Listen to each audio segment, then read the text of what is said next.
Break के बाद आपका स्वागत है और वक्त है हमारे अगले सेगमेंट का, शेयर बाजार सबका अधिकार। और इस शो में हम आपको बताएंगे कि निवेश कहाँ पर करें, किस तरीके से करें, क्योंकि आपके और हमारे मन में ये सवाल अक्सर उठते होंगे कि बचत तो हम कर रहे हैं लेकिन उसका सही इस्तेमाल कहाँ पर करें, किस तरीके से उससे पैसा बनाएं।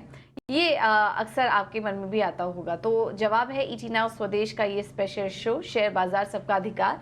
ये सिर्फ एक शो नहीं है, ये आपको शेयर बाजार से जोड़ने की एक मुहिम है और इसमें आसान भाषा में हम आपको बताएंगे और वो तमाम जानकारियां देंगे शेयर बाजार से जुड़ी, जिससे कि आपको बेहतर रिटर्न कमाने में आपको और आसानियां हो सके।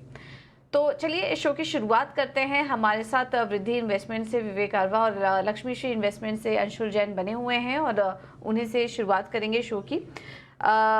और पहला सवाल भी ले लेते हैं। जो पहले दर्शक हमारे साथ जुड़े हैं वो हैं सुधाकर गुप्ता और हमारे साथ फोन लाइन पर इस वक्त मौजूद है। सुधाकर जी नमस्कार, सवाल पूछिए अपना।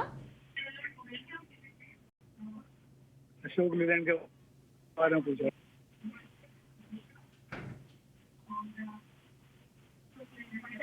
अशोक लेलैंड के बारे में सवाल है आपका?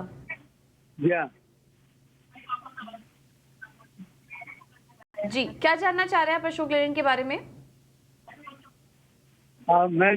मेरे पास है, पुराने हैं, 100 हैं। मैं और ऐड करना चाहता हूँ तो किस लेवल पर ऐड करूँ?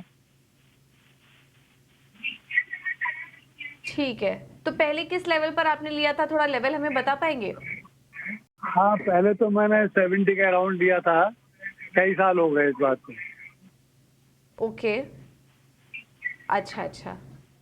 चलिए, मुनाफा तो आपको काफी अच्छा खासा हो रहा होगा यहाँ पर, तो उसके लिए पहले कॉन्ग्रेचुलेशंस आपको। विवेक जी, काफी पहले की एंट्री है अशोक लेलैंड और अभी उसमें ये और खरीदारी करना चाह रहे हैं। क्या करना चाहिए अशोक लेलैंड में, और एंट्री लेके चले या फिर कुछ और स्टॉक्स भी आप इन्हें सुझाएंगे?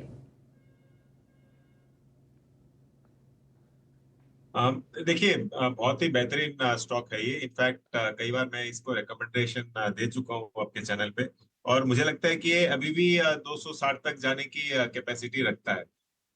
क्यों? क्योंकि एक तो जो लार्ज स्केल मतलब हेवी व्हीकल्स का बिजनेस है, ट्रक्स और बसेस, यहाँ पे जो ईवी का प्ले है, देखिए कंपनीज बहुत है, आप जेबीएम ऑटोज ले लो या फिर ओलेक्ट्रा वगैरह लेते हो, तो वो सब छोटी छोटी कंपनीज है और उनके पास इतनी कैपेसिटी नहीं है। लेकिन अशोक लेलैंड जो ईवी का स्पेस है, वहाँ पे पूरी की पूरी तैयारी से ऑलरेडी मौजूद है, और मुझे लगता है कि ये लोग जितनी भी डिमांड आएगी उसको ये लोग कैटर कर सकते हैं।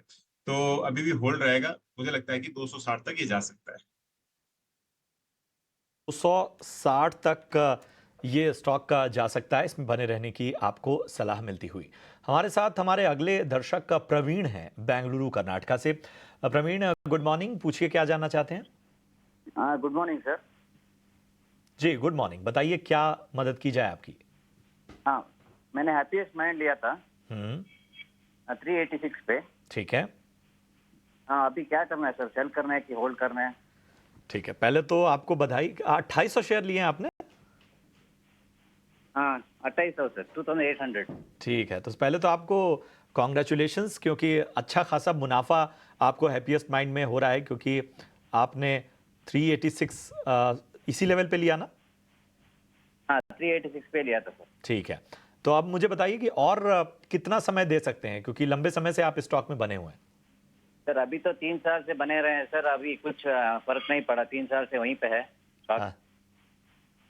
अच्छा, नहीं लेकिन आपको मुनाफा तो अच्छा खासा हो रहा है। हाँ, मुनाफा तो हो रहा है सर, इसीलिए होल्ड किया था। हाँ ताकि वो कुछ आगे बढ़ा। चलिए ठीक है, चलिए ठीक है, इस पे आपको एक फ्रेश व्यू देने की कोशिश करते हैं। विवेक, आपके पास ही आना चाहता हूँ।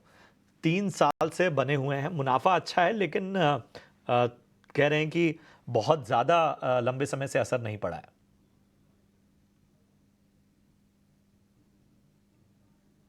विवेक, आप तक आवाज आ रही है? तो देखिए, 3 साल से ये लगभग हाँ आ रही है। तो देखिए, अभी चक्कर ये है कि 3 साल से आप अगर देखो, इसका मूवमेंट करीबन 2022 में भी यही 800-700 के बीच में था, और अभी भी वही है। तो क्या होता है, कभी कभी मुनाफा हमको घर लेके जाना चाहिए। और ओवरऑल सेक्टर में क्या है कि एक सिक्लिकल ट्रेंड के कारण आईटी और सॉफ्टवेयर इंडस्ट्री पूरा डाउन चल रहा है। और मुझे लगता है कि ये ट्रेंड अभी 6 महीना साल भर और रह सकती है। तो देखिए, 3 साल में आपने अपॉर्चुनिटी लॉस काफी कर दिया। कंपनी अच्छी है, सब कुछ अच्छा है, लेकिन सेक्टर ओवरऑल डाउन है आज के दिन।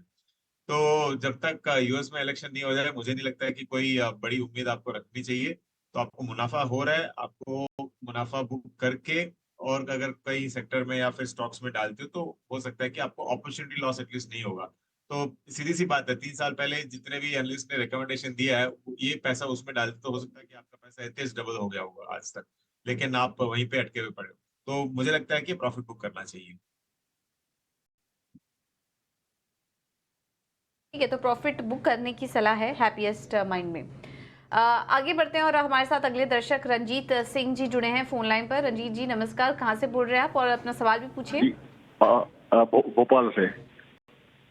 लेट जी जी खरीदे थे मैंने, लेट 350 के अराउंड, जी 300-400 शेयर ओके खरीदे हैं। एंड अभी 1-1.5 साल से मतलब हो गए हैं, इसका मतलब उसका एप्रिसिएशन काफी अच्छा है।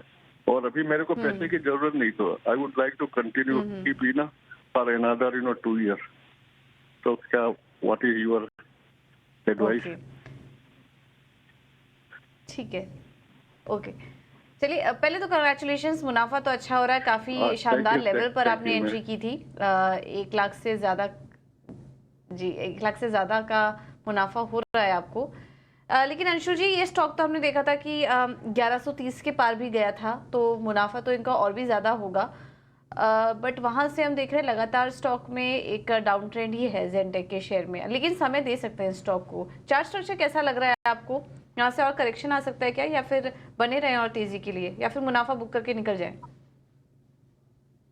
देखिए पूजा जी, चार्ट पे बहुत कमजोर लग रहा है स्टॉक। रिजल्ट के बाद काफी तेज सेलिंग आई थी और उसके बाद से आज इस करंट वीक में follow through move on the downside मिल रहा है। तो यहाँ से बहुत हाई लाइकली है कि ये 690 तक ऑन द डाउन साइड आ जाए। यहाँ से 200 से 250 पॉइंट की डाउन मूव दिख रही है, तो मैं ये सजेस्ट करूंगा कि आप यहाँ से एग्जिट कर लें। अभी थोड़ी देर पहले अशोक लीलैंड डिस्कस हुआ था, तो अशोक लीलैंड में बाइंग कर सकते हैं या कहीं अच्छी जगह कन्वर्ट कर लें।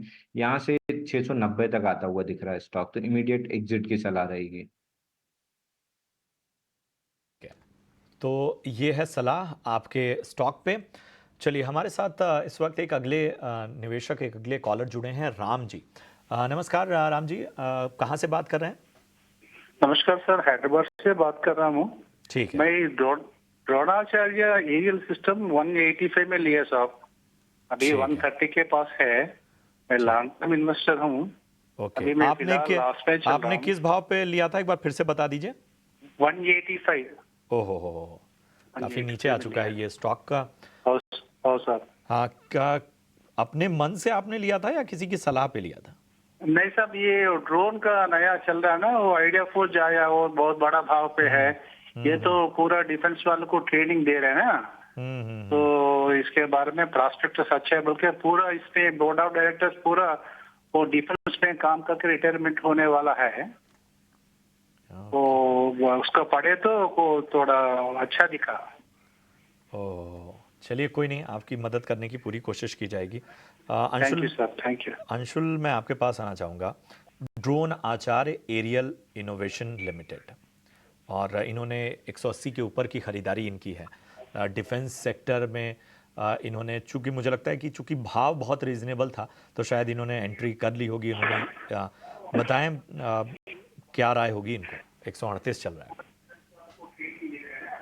देखिए प्रशांत जी, बहुत लिमिटेड चार्टिंग डेटा अवेलेबल है और जितना अवेलेबल है उससे ये समझ में आ रहा है कि यहाँ पे रेंज बनी हुई है 118 रुपए नीचे में और 195 से 213 ऊपर में। रेंज के लोअर एंड को टेस्ट करने जा रहा है 118 120 की जोन में। वहां से रिवर्स करता है तो रेंज हाई 195 तक आराम से मिल जाएगा। तो इस स्टॉक को होल्ड करके रखना चाहिए। चूंकि लॉन्ग टर्म इन्वेस्टर है, इनके पास समय की कोई दिक्कत नहीं है, तो आराम से स्टॉक को होल्ड कीजिए। 190 195 तक का टारगेट मिलेगा, उसके ऊपर ब्रेकआउट मिलता है तो फिर ये स्टॉक बड़े बुल रन में जाएगा। तो फिलहाल होल्ड की सलाह रहेगी। करने की सलाह आपको इस स्टॉक में। हैदराबाद से राजेंद्र कुमार जी हमारे साथ जुड़े हैं फोन लाइन पर। राजेंद्र जी नमस्कार, सवाल पूछिए अपना। ओके, चलिए इनसे संपर्क नहीं हो पा रहा है, लेकिन इनका सवाल है हमारे पास। शुगर स्टॉक में इनकी खरीदारी है। द्वारिकेश शुगर्स, ये इन्होंने लिया हुआ है। 800 शेयर्स हैं। 8750 पर इन्होंने एंट्री ली हुई थी और अभी नुकसान में है ये स्टॉक। करीब 15,000 का नुकसान इन्हें हो रहा है। विवेक जी क्या सलाह होगी आपकी द्वारिकेश शुगर पर?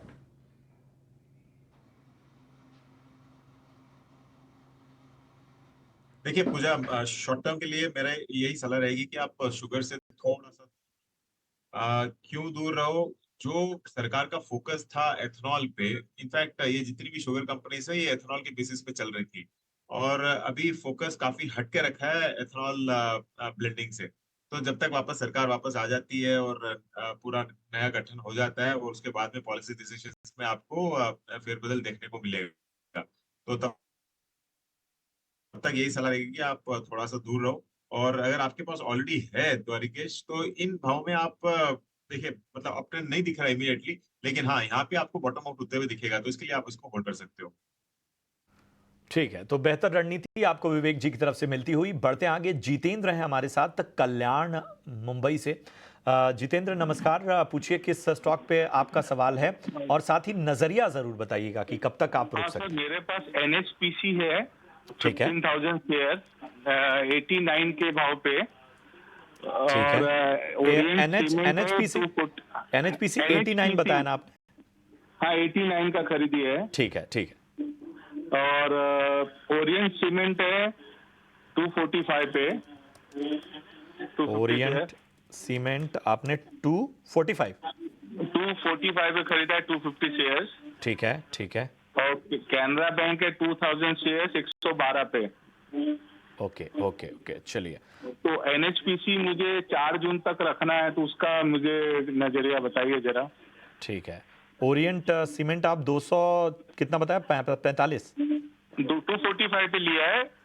ठीक है, 245 पे लिया है, 250 क्वांटिटी। ठीक है। NHPC आपने 89 पे लिया है और कैनरा बैंक 112 रुपए पे लिया है, ठीक है? हाँ ठीक है, चलिए। मैं अंशुल आपके पास आना चाहूँगा। NHPC 89 रुपए की इनकी बाएंगे 89। ओरिएंट सीमेंट इन्होंने 245 के भाव पे लिया है। कैनरा बैंक का इन्होंने 112 के स्तर पे लिया है। ज़रा बताइए इन तीनों स्टॉक पे क्या नज़रिया होगा? जून तक ये रुकने की बात कह रहे हैं। देखिए, अगर इनका नज़रिया केवल इलेक्शन प्ले करने का है, तो मैं ये कहूँगा आज के EOD पे आपको निकल जाना चाहिए, क्योंकि यहाँ से वॉलेटिलिटी भी बढ़ेगी। और NHPC छोड़ दें तो बाकी 2 स्टॉक्स थोड़े से चार्ट पे फिलहाल डाउन ट्रेंडिंग लग रहे हैं। तो एग्जिट की सलाह रहेगी तीनों स्टॉक से एटलीस्ट आज के EOD पे। ट्यूसडे वेडनेसडे जब रिजल्ट आ जाएंगे तो उसके बाद फ्रेश बाइंग की जा सकती है, बट फिलहाल के लिए तीनों स्टॉक से एग्जिट की सलाह है। तीनों डाउन ट्रेंडिंग लग रहे हैं। हमारे साथ बने हुए हैं क्या? हाँ बने हुए सर। ठीक है। तीनों स्टॉक पे आपको जून तक का ही नजरिया चाहिए था या? हाँ नहीं, बाकी दोनों पे रह सकता हूँ। NHPC मुझे 4 जून का रिजल्ट के हिसाब से 110-12 का रेंज मिलेगा तो मैं निकल जाऊंगा। ठीक है, और बाकी कितना रुक सकते हैं? वो बाकी कैनरा बैंक तो मैं लॉन्ग टर्म है, 2-3 साल रुक सकता हूँ मैं। ठीक है, ठीक है। और दूसरा आपने एक ओरिएंट सीमेंट भी बताया था, वहां कितना नजरिया है? वो प्रॉफिट मिलेगा तो निकल जाऊंगा। ठीक है। अंशुल जी जरा एक बार फिर से रिव्यू कर लीजिए। केवल NHPC पे इनको जून तक की राय चाहिए थी। बाकी दोनों स्टॉक में ये खासतौर पे अगर हम कैनरा बैंक की बात करें और ओरिएंट सीमेंट की बात करें तो जरा राय दें। देखिए, अगर समय दे सकते हैं तो कैनरा बैंक का चार्ट स्ट्रक्चर बहुत अच्छा है। फिलहाल पुल बैक के मोड में 112-108 तक के लेवल में नीचे आ सकता है। ये एक बड़ी बाइंग जोन है, जहां से जब ये स्टॉक वापस फ्रेश ब्रेकआउट देगा तो 125-126 का इमीडिएट टारगेट रहेगा, और ओवरऑल 144-145 तक जा सकता है। तो डिप्स पे 108 तक अगर डिप मिलती है तो बाई करके चलना चाहिए। ओरिएंट सीमेंट में भी स्ट्रक्चर चेंज हो रहा है। स्ट्रक्चर चेंज होने के बाद पुल बैक आ रहा है। स्टॉक में 221 के ऊपर जैसे ही निकलता है स्टॉक, इसमें 256-257 तक की रैली बनेगी, और 257 निकलने के बाद ये स्टॉक 290 तक जा सकता है। तो दोनों स्टॉक अगर समय दे सकते हैं तो आराम से होल्ड करना चाहिए। दोनों ठीक लग रहे हैं। उम्मीद करते हैं कि आप शर्मा जी मौजूद हैं फोन लाइन पर। सचिन जी नमस्कार, किस स्टॉक पर सवाल है आपका? हेलो जी, जी हेलो जी जी हाँ, मेरा सवाल ये था कि मेरे पास टाइडेंट है करीब 2000 से कुछ ज्यादा क्वांटिटी होगा, 2000 है शेयर, और ये मेरे पास काफी लंबे समय से है। जिस समय इसका जो आप ट्रेंड चल रहा था उसी समय मैंने लिया था, तब से लेके अभी तक मैं इसको रोके वाला हूँ। मैं कितना भी समय इसको रोक सकता हूँ, मुझे कोई इश्यू नहीं है, लेकिन रोकना उचित भी है या नहीं, बस मैं ये जानना चाह रहा हूँ इसके फंडामेंटल वगैरह कैसे रहेंगे मेरे लिए। ठीक है, जी जी जी, आपको राय दिलवा देते हैं। विवेक जी, ट्राइडेंट इन्होंने 54 पे ले लिया था, काफ़ी समय से होल्ड कर रहे हैं, लेकिन मुनाफा हुआ ना, और इनकी खरीद भाव से काफ़ी नीचे आ चुका है ये स्टॉक। पिछले 1 महीने का हम चार्ट देख रहे थे और 6% ये नीचे आ चुका है ये शेयर, और डाउन ट्रेंड में ही है। बीच में एक तेज़ी आई थी और शायद थोड़ा ऊपरी लेवल पर इन्होंने एंट्री ले ली है, इस वजह से इनको नुकसान भी ज़्यादा हो रहा है। क्या करें ट्राइडेंट में?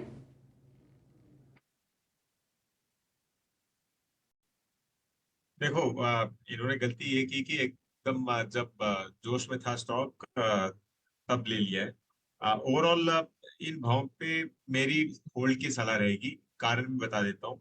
पहली चीज, एक तो कंपनी बढ़िया है। ओवरऑल जो मैनेजमेंट है इसका और जो कंपनी है फंडामेंटली अच्छी कंपनी है। ऑफ कोर्स आपने महंगे भाव में लिया, इसके लिए आप फंस चुके हो। और दूसरी चीज, जो टेक्सटाइल है यहाँ पे अभी तक एक रिकवरी बाकी है देखने। और ओवरऑल मुझे लगता है कि जैसे ही वापस नई सरकार का गठन होगा, कुछ ना कुछ टेक्सटाइल पॉलिसी में भी फेरबदल हो सकते हैं। तो अब आप अच्छी कंपनी करके इसको होल्ड कर सकते हो। आपको थोड़ा सा समय देना पड़ेगा, मुझे लगता है कि 6 महीने 1 साल हो सकता है लगे, और ओवरऑल टेक्सटाइल में भी आपको रिकवरी देखने को मिले। तो टेक्सटाइल्स में मैं ओवरऑल बुलिश हूँ, लेकिन हाँ, समय आपको देना पड़ेगा। देना पड़ेगा टेक्सटाइल शेयरों पर। बुलिश नजरिया विवेक जी का। बढ़ते आगे, वीर यादव साहब हमारे साथ इस वक्त जुड़े हुए हैं। वीर यादव जी नमस्कार, कहाँ से बात कर रहे हैं? जी हाँ, बिहार से। जी, बिहार में कहाँ से बात कर रहे हैं? दरभंगा। अरे वाह, बताइए क्या मदद की जाए आपकी, क्या सेवा की जाए? सर, हमारे पास ATGL का 30 शेयर है गन, तो मतलब जिस टाइम में बढ़ा हुआ था, ट्रेडिंग में गया तो उसी टाइम लिए हुए थे, 1200 कुछ करके था, 1230 के आसपास। तो उस टाइम में बाय किए हुए थे। अभी तो लॉस में चल रहा है, तो उसका क्या करना चाहिए? ठीक है, अच्छी बात यह है कि आज अडानी के शेयरों में उछाल है। अडानी टोटल गैस में भी आज हम देख रहे हैं कि लगभग 2.25% की तेजी हम इस वक्त देख पा रहे हैं। अब आगे का नजर है। विवेक, मैं आपके पास आना चाहूंगा, क्योंकि लंबे वक्त से बने हुए हैं। 1230 के भाव पे इन्होंने अडानी टोटल गैस में एंट्री की थी। आज का जो उछाल है, क्या इनको थोड़ा सा लॉस बुक करना चाहिए या थोड़ा सा इंतजार आपको लगता है कि आगे भी करना उचित रहेगा?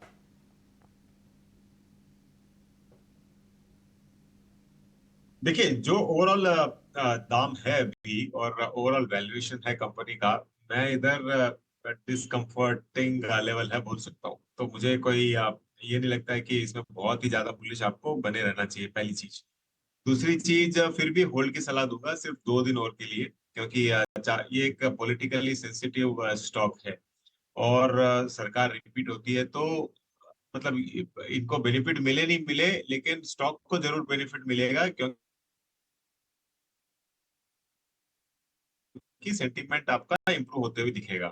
तो और अगर स्ट्रॉन्ग गवर्नमेंट अगर वापस आती है, तो आई थिंक आपका बाइंग प्राइस मिल सकता है। तो ये पॉसिबिलिटी है। लेकिन हाँ, बाइंग प्राइस के आजू बाजू जाए तो आपको निकल जाना चाहिए, कॉस्टली बहुत है वैल्यूएशन प्राइस। तो ये है सलाह अडानी टोटल गैस पर आपके लिए। चंडीगढ़ से दिनेश पठानिया जी हैं हमारे साथ फोन लाइन पर। दिनेश जी नमस्कार, कौन सा स्टॉक है आपके पास, पूछिए। नमस्कार मैडम, मैंने रतन पावर पे मुझे चाहिए कि क्या करना चाहिए इसमें। मेरा 15 पे बाइंग है मेरी। ओके, कब लिया था आपने ये मैडम हो गया, हफ्ता हो गया जी, 1 वीक के आसपास। और सही समय पे लिया, क्योंकि जब आपने लिया था उसी के आसपास नतीजे भी आए थे कंपनी के। नतीजे बहुत शानदार थे और हमारे चैनल पर ही संजीव जी ने इसके बारे में एनालिसिस करके बताया भी था। इसको और वहां से देखिए स्टॉक अब 18 रुपए पर आ चुका है। रुपीज पे ट्रैक कर रहा था।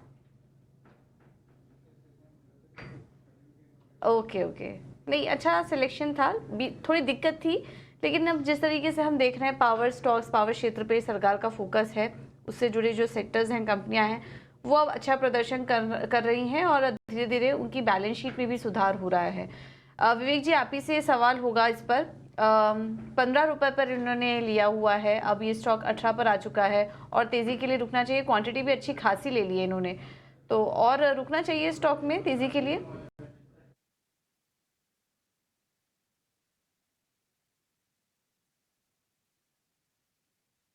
आई थिंक आपको फिलहाल इसमें बिट करना चाहिए। क्यों?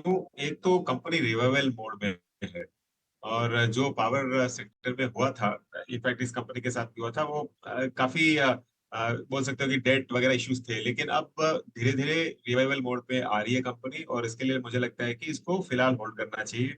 हाँ, एक और चीज है कि वापस देखिए, अगले 2-4 दिन में पता चल जाएगा। पॉलिसी कंटिन्यूएशन पावर सेक्टर में होनी चाहिए और अगर ये सरकार रिपीट करती है तो आई थिंक इसको भी एक सेंटिमेंटल बूस्ट मिलेगा। तो आप जो खरीदा हुआ भाव है, मेरे हिसाब से आप करीबन 16 साढ़े 16 का एक स्टॉप लॉस लगा के इसमें बने रहना चाहिए। सलाह इस वक्त आपके स्टॉक पे। संतोष हमारे एक दर्शक हैं जिन्होंने व्हाट्सएप पर अपना सवाल हम तक पहुंचाया है और इनका सवाल SBC एक्सपोर्ट्स पे है। इन्होंने 25 रुपए के भाव पे खरीदा है 200 शेयर। फिलहाल हम देख रहे हैं कि 31.5 रुपए के आसपास SBC एक्सपोर्ट हमें नजर आता हुआ। बताएं अंशुल जी, क्या करना चाहिए? SBC एक्सपोर्ट्स 25 रुपए की बाइंग है। देखिए प्रशांत जी, आप ही के चैनल पर मल्टीपल टाइम्स SBC एक्सपोर्ट हमने रिकमेंड किया हुआ है लगभग 12-13 रुपए के रेट से। और अभी करंट स्ट्रक्चर में फ्रेश ब्रेकआउट है। लास्ट वीक भी जब मैं लाइव था तो यहाँ पे बाई रिकमेंड किया था। 28.85 का ब्रेकआउट है जिसका टारगेट बनता है 36 रुपीज के आसपास। 33.85 इसका प्रीवियस हाई है, वहां पे हल्का सा रेजिस्टेंस फेस कर सकता है, थोड़ी सप्लाई आएगी, बट इवेंचुअली ये 36 रुपीज तक जा सकता है। तो बिल्कुल ये स्टॉक आपको होल्ड करके रखना चाहिए और 36 पे प्रॉफिट बुक करने की जगह एक बार दोबारा सलाह ले लें। अगर वहां से कंटिन्यूएशन ऑफ अपमूव मिलती है तो हो सकता है स्टॉक और ऊपर जाए, तो 36 पे एक बार रिव्यू करना चाहिए। तो 36 पर आपको एक बार रिव्यू करना होगा, यह है आपको सलाह अंशुल जी की तरफ से आती हुई। बहरहाल शेयर बाजार सबका अधिकार में अंशुल जी और इसके साथ ही विवेक जी, आप दोनों का बहुत बहुत धन्यवाद हमसे जुड़ने के लिए। और हमारे जो आम निवेशक थे, हमारे जो ऐसे निवेशक छोटे छोटे शेयरों से जो अपनी शंकाओं का समाधान चाहते थे, उम्मीद करते हैं कि आपकी सलाह उनके काम आए। फिलहाल मुझे और मेरी सहयोगी पूजा त्रिपाठी को आप इजाज़त दे सकते हैं, लेकिन इस छोटे से ब्रेक के बाद